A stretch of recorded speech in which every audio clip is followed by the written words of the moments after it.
This is episode 614 of the Rio Grande Foundation's Tipping Point, New Mexico. I'm Paul Gessing. And I'm Wally Drangmeister. I'm president of the Rio Grande Foundation, New Mexico's free market think tank. You can find out more about the foundation at riograndefoundation.org. Wally, I think it is safe to say that the biggest news in New Mexico politically is still the fallout from the recent primary elections. A lot to get into here in terms of what happened on election night, but top line or bottom line, as the case may be, either way, is the continued creep of New Mexico to the political left, at least unless something not massive, but significant happens in November in terms of Republicans winning seats over Democrats. The progressives continue to make inroads with their Democratic voters. Mind-blowing to me, but we'll talk a little bit about that.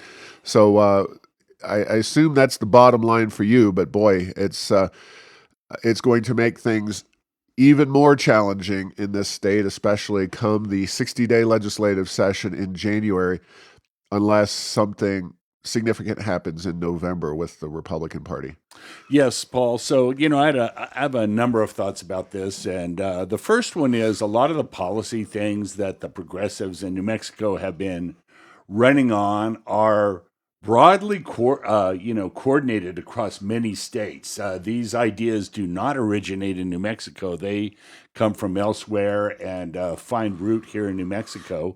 That's the first thing. The second is that if you don't go along with those, you are increasingly persona non grata in the Democratic Party. And so they will run someone against you in the primary. And, in a state like New Mexico that has a big number of Democrats, that means that you will likely not be at the legislature if you vote against these things. Now, there are a few exceptions, but the paid family medical leave was the kind of litmus test that if you were against that put you squarely in the crosshairs. So is New Mexico more progressive likely after the fall elections than we were in the last session?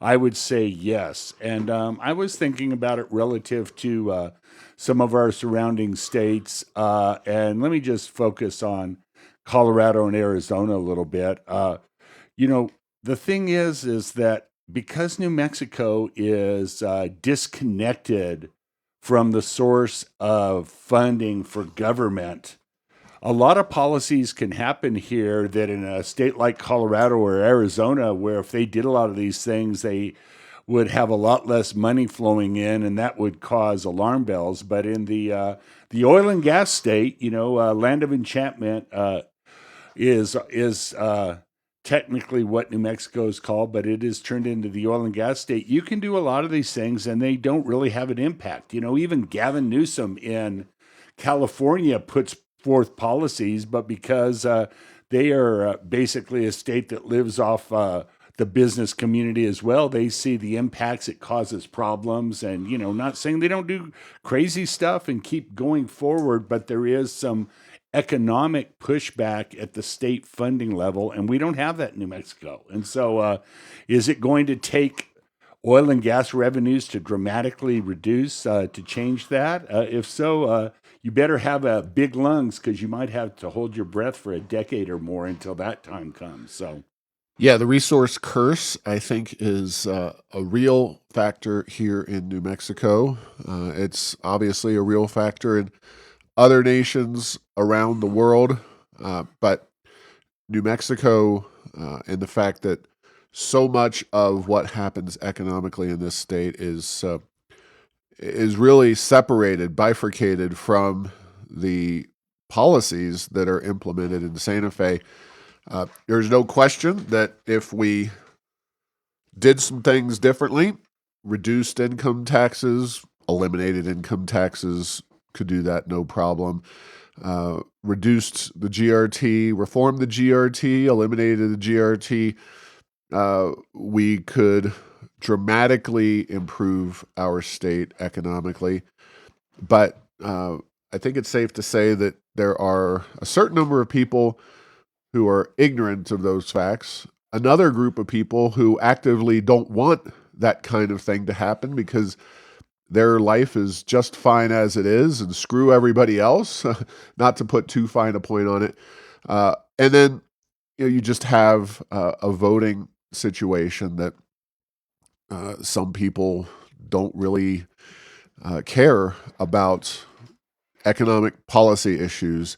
Again, they tend to be in the well-off progressive side of the voting arena. So let's go through a few of the big deals that happened on Tuesday night. First and foremost, we'll start on the Democratic side because that's where the action really was.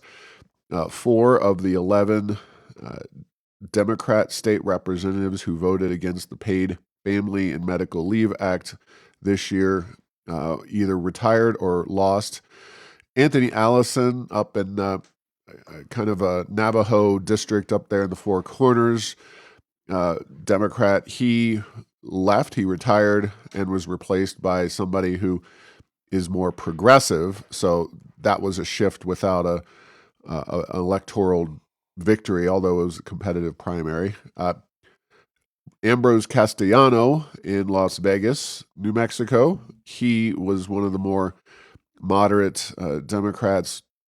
He was beaten by a more progressive Democrat, Harry Garcia, who's listed as Grants, but also represents parts of the Santa Fe area. He lost. Willie Madrid also lost. Now, Madrid is in a seat that is a winnable seat for Republicans. The same general seat had been won by Rick Little, a Republican in recent years down in Doña Ana County. So that's the one of the 4 that is really considered a potential where the progressives may have outsmarted themselves, but they don't really care because in the progressive mindset, a moderate Democrat and a Republican are the very same thing. So there were other races of note on the Democratic side of things. Specifically, Daniel Ivey Soto didn't just get beat, he got absolutely trounced. Now, Daniel Ivey Soto is fairly doctrinaire Democrat on most of the big issues that we care about, but he's also somebody who had an independent streak, and that does not go well in progressive politics. Progressives want people to salute and shut up and do what the donors, and in this case, the governor, want them to do. And Daniel Ivey Soto, while he was cleared of any wrongdoing, he had a target on his back from the progressives from day one. And that one, it's not a surprise they lost. It is a surprise how badly he lost. And then the other race of note, in very progressive seat representing downtown Albuquerque, Bill O'Neill and Debbie O'Malley, the Battle of Little Ireland. Bill O'Neill is a nice man. He's a bit more open to things like school choice. He defended charter schools, for example. And unfortunately, Debbie O'Malley, who is somebody I've watched in city council and county commission, somebody who really is worse than a broken clock. She's truly wrong on everything. Won that seat. So those were some of the big ones on the Democrat side of things. Again, voter turnout wasn't great. It was 22%, but you have to be realistic here. Without a U.S. Senate race, without a primary on either side of the aisle, without a presidential primary on either side of the aisle, without congressional primaries in all but one Republican district, CD1, we'll talk about that in a second. You're just not going to have the kind of turnout that you might want, especially because people discount, unfortunately, those legislative races. So anything on the Democrat side there, Wally, that you wanted to add? Well, just on that is that, yeah, turnout was low, but the progressives have proven time and time and time and time and time again in New Mexico that they can get the vote out when it's necessary. And, the way things are going now in New Mexico, if all the actions in the primary and they get out the progressive arm of the Democratic Party, and the more moderate factions of the Democratic Party stay home and wait for the general election, guess what? It's largely a game over by that time. And I think that's an indication of what we've seen, although it's certainly not been the first time that uh, I have stood back in awe of the progressives' ability to get out the vote. Yeah. And one additional race. Clemente Sanchez was attempting to return to his seat on the Senate side and failed. Now, this kind of circles back to my broader point that I make at Airs of Enchantment about this.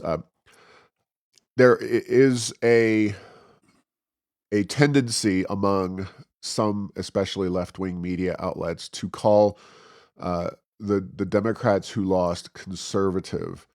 They are not conservative. I'm sorry. They do not score highly in our freedom index. They may oppose the governor on certain issues like gun control and paid family leave, but that does not make them a conservative. That makes them a moderate. And the progressives have had tremendous success. There is absolutely no question. But until you are taking a stand in favor of actively doing things like reforming the gross receipts tax, dramatically reducing or overhauling taxes, stepping out of line relative to Democrats on other issues, then I think you are, at best, a moderate. I have done this job for 18 years now, and the only conservative Democrat that comes to mind is/was Donna Irwin, who represented basically the Deming area in the House, and once upon a time voted in favor of right to work. That is a conservative Democrat. The rest of them, moderates at best, better than the alternative often when it comes to Democratic Party politics. But again, just another big successful push by the political left here in New Mexico. Now, on the right side of the aisle, we're going to start with, I think, the biggest shock of the day, which happened in District 1. Now, as we've noted and discussed, and unfortunately had Luis Sanchez on kind of under the assumption that he was going to win that race, but District 1, Steve Jones managed to pull it off, and that is going to be a very difficult challenge for any Republican because that is the most Democrat favorable district in the entire delegation for New Mexico. CD1, Melanie Stansbury's seat, is a very hard one for Republicans to win. So it was going to be a hard one for any Republican to win. So, but a huge surprise to see Luis Sanchez not able to win that primary. In terms of other races, District 42 in the Senate, the Hobbs, Carlsbad seat, Larry Scott won that handily. Very, very, very expensive race. Something like $1 million spent for a primary in the Republican Party that, to quote, it's kind of like a Seinfeld. It's the race about nothing. I mean, I understand both gentlemen want to win, but neither one is going to vote on a markedly different level than the other. And I like Larry Scott. We got dragged into that race, but to say that anything is going to change dramatically based on one or the other gentleman being elected is simply wrong. Other races, Greg Nybert, Representative Nybert, running to go to the Senate to fill Stuart Ingle's seat. He lost that one. Ingle was representing more of the kind of the prairie, Clovis out that area. Nybert's district did have some overlap with the Senate seat, but he narrowly lost to a more ranching-oriented individual. So that one is a surprise. I certainly liked working with Greg Nybert on a lot of issues, including limiting the governor's power in an emergency. That was one of the issues that he really led on. And then the race to replace Jason Harper out in Rio Rancho. That's going to be a competitive general election race, so that's just one that the Republicans are going to have a challenge keeping. Wound up being Catherine Cullen beating out John D'Antonio and Corrine Rios in a very hotly contested race. Jay Block was victorious and relatively easily so against former Senator Candace Gould. And those were some of the big ones on the Republican side. Again, the action really comes down to November. If the Republicans do not make inroads, and I'm talking 2 to 3 House or Senate seats each, it's going to not amount to a hill of beans what the Republicans did or didn't do in the primary election, because they're not going to be much use and very relevant in the legislature with an even more progressive Democratic Party group there. Yeah, Paul, over the years we've seen largely it was the Senate that would put the brakes on the most progressive ideas that are floated as legislation. And then lo and behold, this last session, they became very much the ones that was progressive, and the House was the one that went the other way. And what would it look like if neither side has a what we say a moderate bone in their body? What kind of legislation are we going to see? And to be clear, why does this matter? The reason I think it does is there's both parties say, oh, we need to diversify away from oil and gas economically. Well, the policies that are put forward do little or nothing, or often actually go the other way, prevent the economy from diversifying away from oil and gas because they're bad ideas. And the list you went through before, gross receipts tax, various regulations, are the sorts of things that the progressives, they don't want to quote unquote solve the problem, make the gross receipts tax less onerous. They're as likely to raise it as anything. So we will see what happens there. But, these, as I said before, these things tend to swing back and forth. But this one looks like it may be a while before it swings back towards the moderate side. But just keep in mind that it's happened in other states too. Once one's party gets extreme power, things can start to break apart. But we sure haven't seen that. It's been a slow but steady progressive march in New Mexico over the past several elections. And at the risk of picking sides in a internecine battle ongoing within the Republican Party, it is worth simply noting that the Democratic Party did all of this independently of anything the Republicans did or didn't do. There's a lot of people who want to blame Steve Pierce for everything in the Republican Party. This was a battle where Republicans were avowedly not able to engage. Now, we're going to interview somebody, and we're going to talk about Emerge New Mexico and the impact that they have had on Democratic politics in this state and the way that they have become arguably the most powerful force politically in the state of New Mexico. But we saw an election night where, while the Republicans were dealing with their own issues, this was strictly a Democrat battle. And, a lot of people say, well, kind of as a moderate or even a conservative, you should just run as a Democrat and then you can actually get elected. Well, election night on Tuesday gave lie to that kind of boast or statement, because if you deviate even a little bit from the progressive talking points, they will come after you. Now, you can win. Marion Matthews, for example, won in a Northeast Heights race against what I thought was a really solid challenger. Uh, Patty Lundstrom won in her race. George Munoz on the Senate side won in his race. These are just some of the moderate Democrats who did pull through.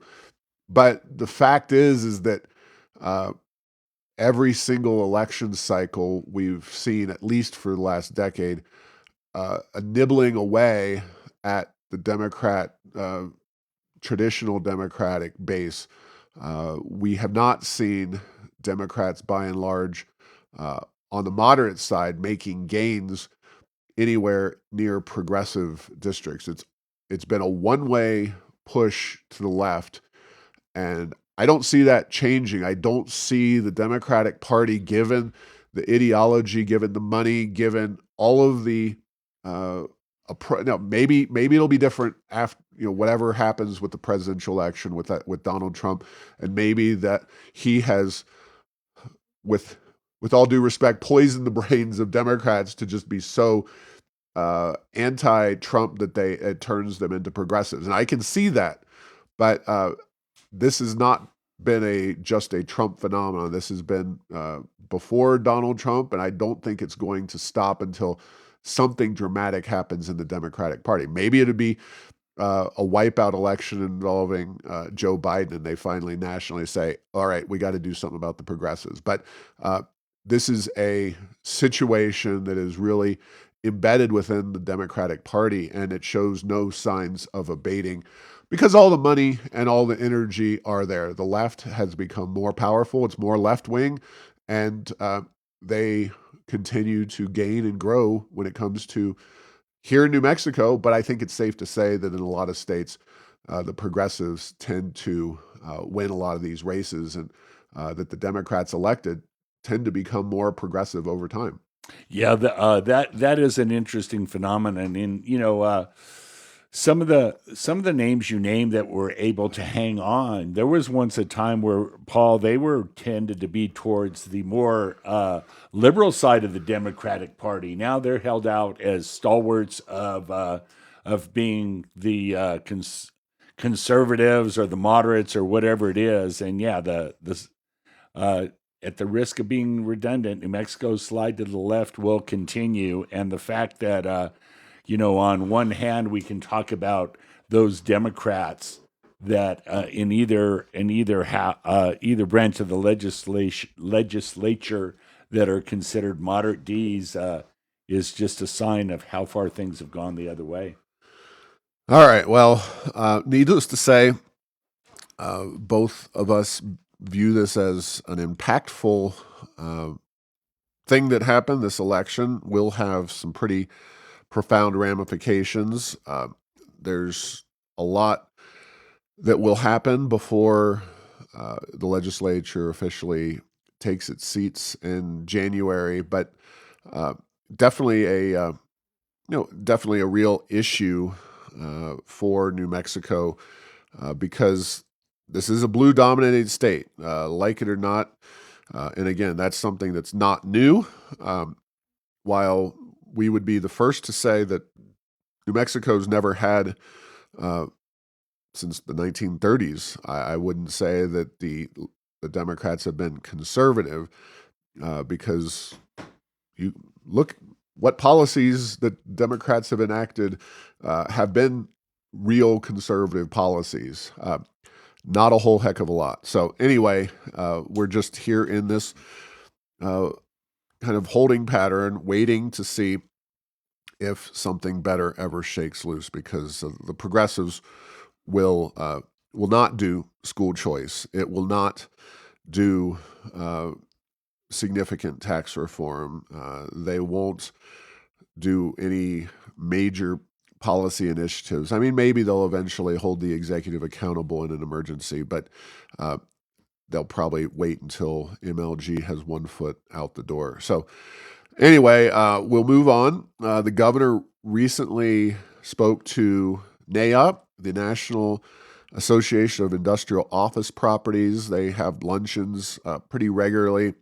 And, this is always fun because the governor, as any governor wants to do, loves to tout all the things that she's doing, all the successes that she's having. And she, in particular, this governor, wants to downplay the industry that actually pays the bills in New Mexico, which is oil and gas. So she takes credit for the corporate welfare, for some new business that comes here, for some data point that she wants to claim is a success. But the fact is that overwhelmingly, the good that is happening in New Mexico right now economically is driven by the oil and gas industry. She called the state poor, which we've kind of debunked here in the oil and gas industry alone, really is the factor that's changed New Mexico from a state that was arguably poor to not at all poor, just hangs on to its money and squirrels it away or hands it out in the way of subsidies. One of the projects that the governor talked about is the Sunzia line. This is a utility high tension power line that goes from kind of near southeast New Mexico, the plains, to Arizona and California. And it's a very expensive power distribution network that is meant to take so-called renewable wind energy from New Mexico over to these other states. And this is what the governor wants to call economic development. Of course, there were lawsuits by tribes and by environmentalists who actually have principles, who were concerned about the negative impact of the Sunzia line. This line is required because we've shut down most of the concentrated energy generation across New Mexico and across states like California. And so they need to supplement those power sources. And those power sources, wind and solar, are much more dispersed across the landscape. And you need new power lines in order to take that from place to place. So it's very expensive.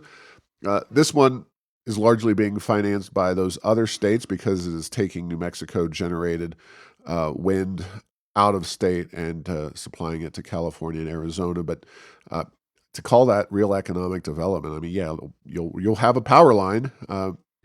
You may kill some birds. You're certainly going to invest a lot of resources in that, but I don't know that that's economic development in a significant way. But it's so-called renewable, so that's par for the course. She kind of dodges on the education system. She refuses to acknowledge she made mistakes, serious mistakes during COVID that have driven our education rankings and results even further to the negative. But she, of course, supports free college, funded by oil and gas. She does talk about permitting and zoning issues as obstacles to solving the housing crisis, but and that's good. She doesn't say specifically if she's going to address them or solve them, but offers no specifics, and of course ignores the fact that her own policies adopted just early this year, are going to raise housing costs. Addresses crime, and there may be some positive things out of the special session that she addresses relating to crime, and the legislature address, but we'll see. It's amazing that she's starting this now. She's had several legislative sessions, could have really taken on the crime issue in previous legislative sessions. I find it odd, except for the PR of doing this in an election year seems well targeted to, generate the appearance of doing something about crime when she's kind of let that go for several years. And of course, the governor didn't talk about anything relating to taxes, reforming taxes, reducing taxes, Social Security taxes, military pensions, et cetera, et cetera. So no surprise there, but I know you listened to this particular audio from the governor's NAIOP presentation. You can find it at the Post. A look at MLG's remarks on economy, education, crime at NAIOP, NAIOP. Yes, I did listen to it, and it's one of those things. she's not the first politician to cherry pick a few statistics and a few things, and say everything is going well. But in some ways, it reminded me of the scene that flashed back to me as the scene from Animal House at the end of the movie when all heck is breaking loose, and the officers like remain calm, all is well, and that was kind of the theme of that. There's not they don't lean into any of the issues we have. Crime's bad here, education's bad here, diversification of the economy's bad here, and so we'll throw a few things out there. The Sunzia line, yeah, okay, that's been underway for more than a decade. So it's one of those. When you're governor, you get blamed for a lot of things, perhaps that you didn't cause the problem, and so you go ahead and take credit for a few things that you didn't help along in any way, and maybe that's one of those. But again, largely a political speech, and I'm always struck by the speeches, and not just hers. I've heard others, but if you if you don't know anything about anything, Paul, and you just listen to that speech, you come away thinking, pretty things are pretty good here in New Mexico. Let's maintain the course, full speed ahead.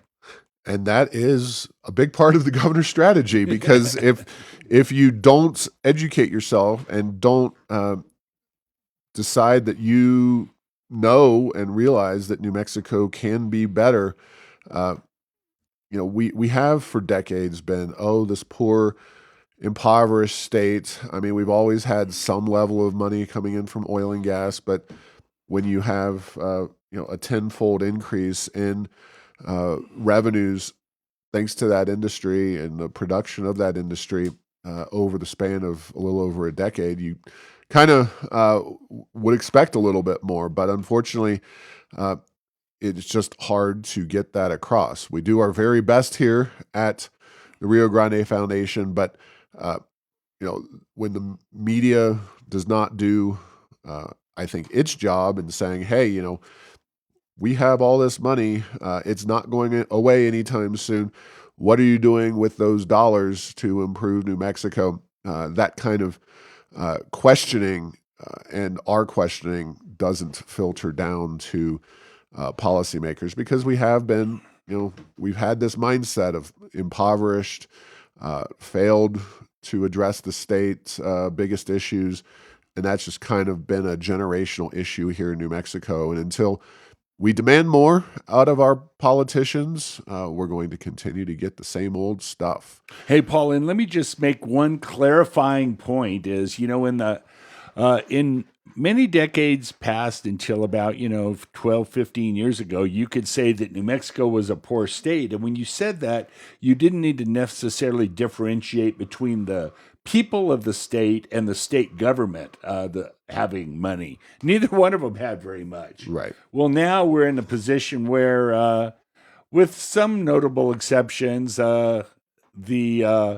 level of poverty and the success of the citizens of New Mexico is very low, but the state government, they are flush with cash. Exactly. And an example of that is Impoverished New Mexico invests millions overseas. Now, I could put that impoverished in quotes, but here's what I write. According to the Census Bureau, New Mexico is one of the poorest states in the nation. It has 0 Fortune 500 companies headquartered within the state. Oil and gas are responsible for about 15% of the state's economy, or GDP. Recently, however, New Mexico's State Investment Council announced $550 million in investments, which will be invested in Europe. So the state of New Mexico's State Investment Council investing $550 million from the Severance Tax Permanent Fund into essentially investment funds over in Europe. Now, we've talked a little bit about the flawed logic of the permanent funds, everything from the fact that it's been 100 years, actually almost to the day, since oil was discovered in Artesia, New Mexico, and the permanent funds were based on the idea that this resource is going to dry up in some number of years, and that New Mexico should save that money and invest it to spend for basic goods, and that is the way to organize an economy. The idea that government should be investing money instead of returning it to the taxpayers and building a private sector economy for the eventuality when oil and gas may or may not actually dry up or be unnecessary in our economy. Those kinds of things are left unsaid. But yeah, $500 million and $50 million in investments, much of which will be invested in European entities and funds, where you would think that our roads could use some of those dollars, or New Mexico businesses that are doing interesting things could do something with those dollars. Instead, over to Europe it goes. Yeah, it is fascinating to me, Paul, that how I've seen some things recently, and I won't get into the details of what those are, but they just brag about, a few $1,000,000 here, a few $1,000,000 there, going for these programs in the state of New Mexico that is trying to address $100 million problems.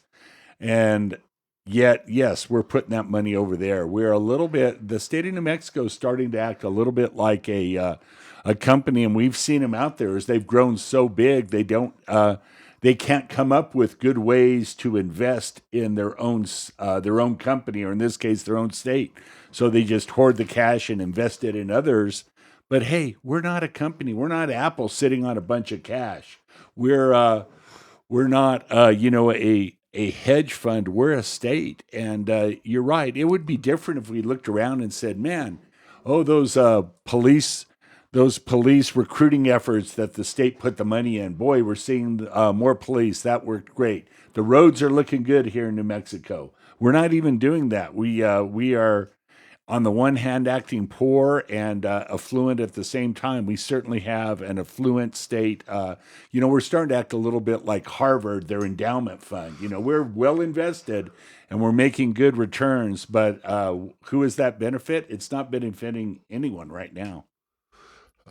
One final note here is that the Virgin Galactic, potentially final launch of all time, but final launch of Unity for sure, took place over the weekend.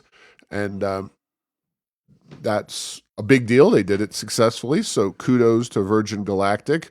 But now they head into this kind of deep freeze situation where they're going to attempt to get the Delta ship up and running over the span of a few years, and hope that can launch more frequently, and by launching more people that they can actually make some money, because unfortunately the Unity has really not made money for the company, for Virgin Galactic. So we'll see what happens at Virgin Galactic, but if you go online, you will find that their ticker symbol SPCE remains below $1.